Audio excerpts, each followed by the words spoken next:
ਲਈ ਤਾਂ ਵਧੇ ਨੇ ਇਹ ਆਖਰੀ ਹੈ ਆਦਮ ਸ਼ੂਗਰ ਮਿਲ ਵਾਹ ਜੀ ਵਾਹ ਸੀਨ ਹੀ ਛੋਟਾ ਜਿਹਾ ਬਣ ਸੀ ਤੁਸੀਂ ਹੁਣੇ ਵੱਜ ਜਾ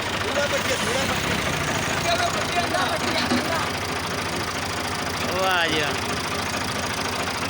आदम शुगर मिल रहा आखिरी टाइम है।